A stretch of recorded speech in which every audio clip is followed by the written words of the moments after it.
The earth is the Lord's, and all that is in it, the world and those that live in it. The earth is like God's garden, and we are like plants that live in it as well. Look at all of this around us. You probably won't be able to make it here this time, but we are bringing you here. Welcome to VBS Online 2020.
Hi everybody.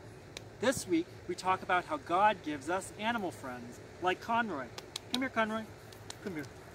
Come here. Conroy is a 3-year-old terrier mix, and he was adopted by Mark and Laurel Weeks. There are 2 people in our church. Let's meet a couple other dogs. This is Ben.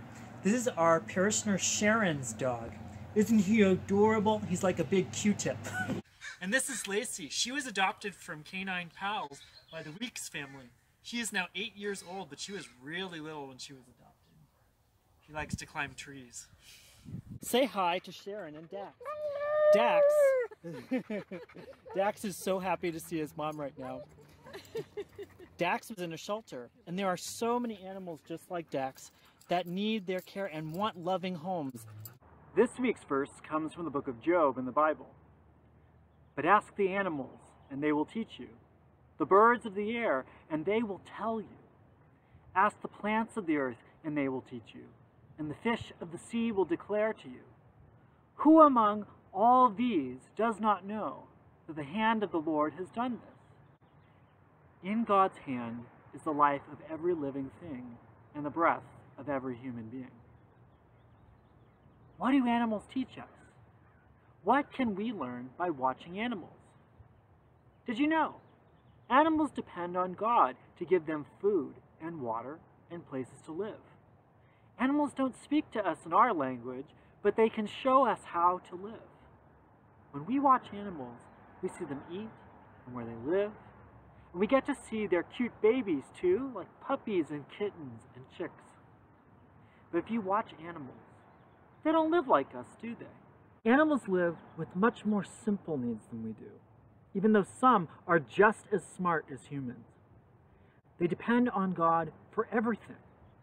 And because God made the earth for them, they too have all they need around them. So far, we've been talking an awful lot about plants. Did you know that, just like plants and us, animals are a part of God's garden? The Bible tells us that when God made animals, God took them out of the soil, like this. Animals really are like plants. They need plenty of care and sunlight and food and water. And if we have pets, they need a little bit more. They need lots of love and exercise. In this garden, we have chickens.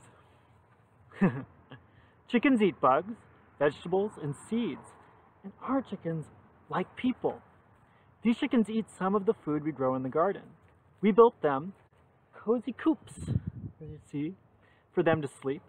And we put up these fences and build the coops special to protect them. And every day they need to graze and walk around for exercise.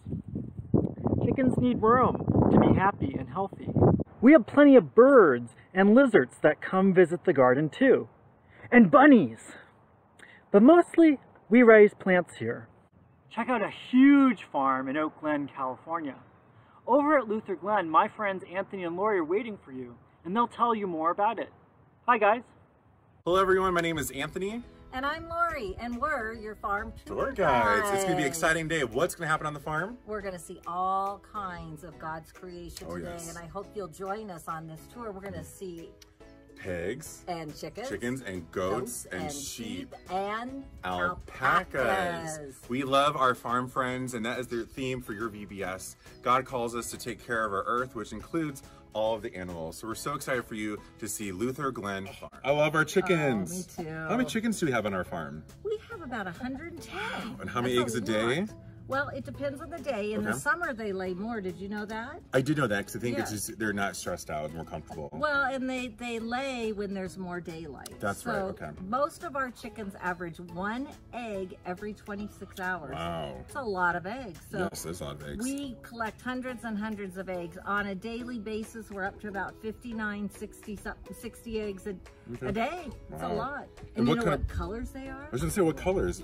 No, not those. Oh, not the chickens, the eggs. Eggs. What comes first? The chicken or the egg? Well, I'm not sure. So what color eggs do I've seen brown and white, and there's a couple green ones. Yep. Sometimes a blue. Blue. And then all shades of brown. Freckles, no freckles. And pink.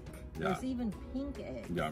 And red eggs. Yeah. It's amazing. And what breed of chicken is this one? This is a American, well, no, I don't know what this is. This might be a cross. Okay, yeah, crossbreed. We have some that we've hatched on our farm by ourselves, but this has some Americana in it, I know that. We have Rhode Island Reds. We have Rhode Island Reds. We have the Plymouth, barred Plymouth Rock over there.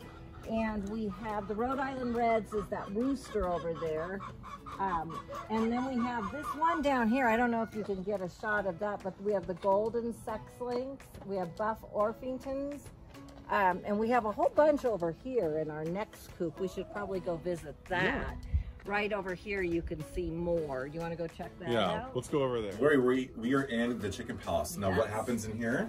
Well, the chickens, as you can see right over here, lay eggs. And that noise you hear tells us they're getting ready to lay.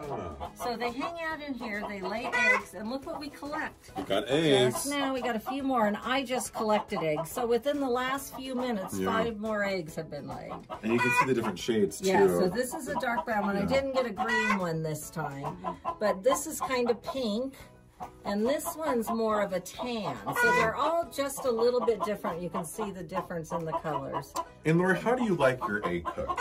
I like mine scrambled. I like mine over easy. Yeah. There you have it. So on our farm, we have 3 chicken coop areas. So this space right here is called the chicken palace, where most of our chickens live. And then right next door is our smaller coop. And then we also have a coop in our barn. So why would you want to separate our chickens, Lauri? Well, it gives them more laying potential. And we grow, if you shine over here, you can see what we do. We grow grasses over here that the chickens eat, and we can have them separate. We can close one area off and reseed.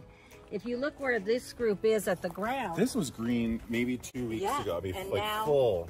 There is nothing. Yeah. Because chickens scratch and peck, and you know what they're searching for? Bugs. Bugs. Yeah. So they eat a lot of the bugs here at Luther Glen. And what's great with our pigs, we give them some compost, but also our chickens eat like like bananas. They eat the banana peel even. They love that. They eat everything. Strawberries, all the lettuce, they love it. They love anything, even if it started to go a little bad, like maybe we don't want it, chickens are happy to eat it. Yeah. So we have a lot of chickens here at Luther Glen Farm. Welcome to the pig pen. We have 2 pigs here on our farm. We have George and we have Fred. Lauri, why do we have pigs on our farm? Well, pigs eat everything, and I mean literally everything. So anything we have left over, just about anything, our pigs eat them, and That's we so don't great. have to waste any food. They also like to take mud baths. Ooh. Pigs in the mud, you've heard of that? It's super hot here. Oh, it is so hot, and these pigs will roll around in the mud. And you know why they do that, Anthony? Well, I have a couple assumptions, but why do they go in the mud bath? Because they don't have salivary glands, so that's how they stay cool. They don't sweat. Come on, George. Take a bath, George. On our farm, we have 3 alpacas, and they love the water. Lauri, why do we have alpacas on our farm? Well, they have this great thing called fleece or fiber, and so what we do with that is we shear them once a year, and then guess what we do? We make sweaters and mittens and scarves. But these guys love to get wet. They love to have their baths. They're herd animals, Yes, Anthony. yes. So you know what that means. We herd them in. Well, but they stick together. Yes, they stick together. You can never have just one alpaca. You've always got to have more than one. All right, it's feeding time for which animal on the farm? These are our South Down baby doll sheep. They're very special sheep that have a really nice fleece on them, Anthony. Yeah, they're very soft. Yeah, very soft. And they're smaller than typical sheep, Oh, right? definitely, Much yeah. smaller. And they won't get any bigger. This is as big as they get. Wow. And other sheep get very big and they're a lot more stocky. Yeah. So these guys, yeah, they're a really nice, tame breed of sheep that are kind of special. They're so kind, they're Yeah. very social. We love having them here. They're fun to sit with and just kind of be at peace. And they like to eat. Yep. They like to, and they like to fight. They do. But what, you know, there's something fun about baby doll sheep. Well, any sheep. They have what kind of eyes, Anthony? Do you remember? Yeah, so look at their pupil. If you get really close, they have a rectangle pupil. Yeah. And that kind of gives them perspective. So if there's a predator coming behind them, they can kind of be cautious and aware so they're not getting hurt. And they also are ruminants, and they have different stomachs. They don't just have one stomach like How many us. stomachs? They have 4. 4? It's amazing. Could you imagine that on Just like Thanksgiving our Day? goat. Yeah, well, what do you think they do all day? All they do is eat. They eat. And what are they eating day. now? It's alfalfa? They eat alfalfa. They also range, you know, on our pasture grass. But they do like to eat. I'll tell you. Well, That's because they got to fill their stomachs. Yeah, exactly. Yeah. And that's our South Down Baby doll sheep. To our goats area, living space of the orchard.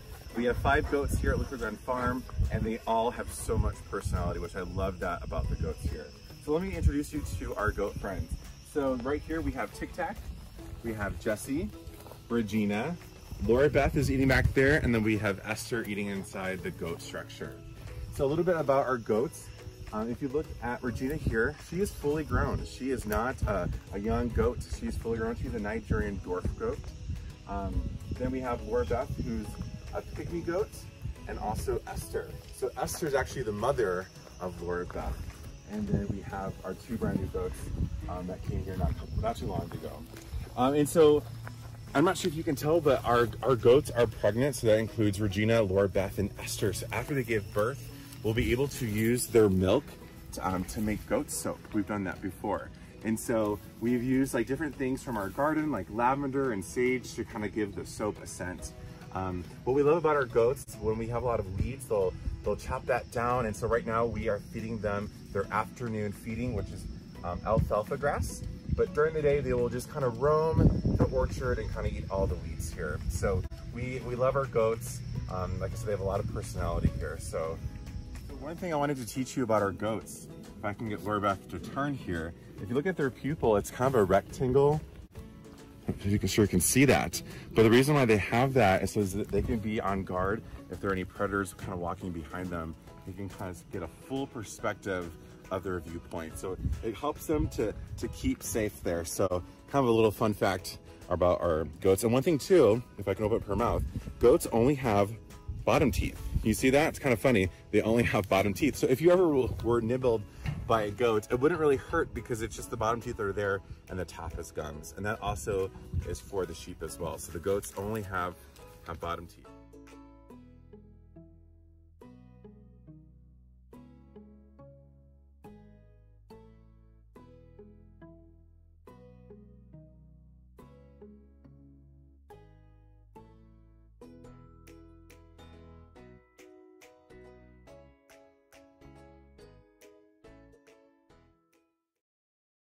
They have so many animals, don't they? Those animals need a lot of care. And at Luther Glen, they take good care of their alpacas, and their chickens, and their pigs, and their sheep. But you don't need to go to a farm to find animals, do you? You may have pets at home, and people can have all sorts of animals as pets. Cats, fish, bunnies, dogs, hamsters, and even birds. Animals can be our friends.